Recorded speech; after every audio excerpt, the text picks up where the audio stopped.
রোগীদের 5 ঘন্টা অপেক্ষায় রেখে এন্ডোস্কোপি করতে গেছেন। 3.5 ঘন্টা লাগছে আলটা করতে। যারা দালালি করতে আসছে, রংপুরে যে পপুলার ডায়াগনস্টিক সেন্টার রয়েছে, এই সেন্টারের পপুলার 1-এর 4 তলায় যিনি রংপুর মেডিকেল কলেজের লিভার বিশেষজ্ঞ একজন মেডিসিন ডাক্তার জিয়া হায়দার বসুনিয়া, তার চেম্বারের সামনে আসি এবং সেখানে এসে আমরা রোগীদের কাছে অভিযোগ পাই যে ডক্টর রোগীদের 5 ঘন্টা অপেক্ষায় রেখে তিনি এন্ডোস্কোপি করতে গেছেন।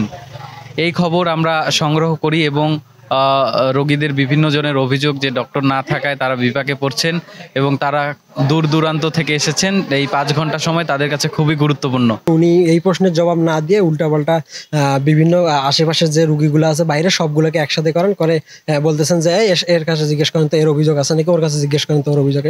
এই পাশে দুই চারজন কথা বলতে পাশে যে ওদের যে কম্পাউন্ডার ছিল, যারা অ্যাসিস্ট্যান্ট ছিল, তারা তারা খারাপ ব্যবহার শুরু করে। ওইখানে বলে যে এরা দালালি করতে আসছে। পেয়েছে যে রোগীরা আসলে অনেক হেনস্থার শিকার হচ্ছেন, সেই খবর পেয়ে আমরা এখানে আসি এবং আসার পরপরই দেখতে পাই যে আসলে যে রনি এবং মারুফ যে আছে ডিআরবির, সে আসলে সেখানে উপস্থিত ছিল। এক পর্যায়ে আমরা ডাক্তারের কাছে এবং রোগীদের কাছে তাদের অভিযোগগুলো শোনার পর ডাক্তারের কাছে 1 মিনিট সময় নিয়ে অনুমতি নিয়ে আমরা প্রবেশ করি তার রুমে।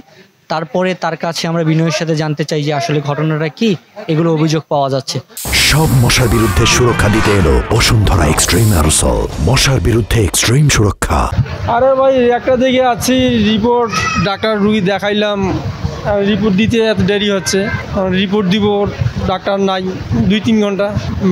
মাগরিবের সময় বেড়ে গেছে, আছে মনে হয় 10টা-11টার দিকে আছে।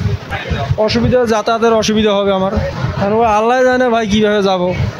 ভাই আসি সেই দুপুর 1টা বাজে, তখন সিরিয়াল পাচ্ছি না। এভাবে করতে তখন এক পর্যায়ে দেখাইলাম। দেখার পরে টেস্ট দিল, করাইলাম। ওইখানে আরেক ভেজাল, এই যে আলটা করাইতে গেছি ওইখানে মোটামুটি 3.5 ঘন্টা লাগছে আলটা করতে। তারপরে আলটা করে এখানে রিপোর্ট নিয়ে আসলাম, রিপোর্ট দেখাবো, এমন সময় ডাক্তার নাই।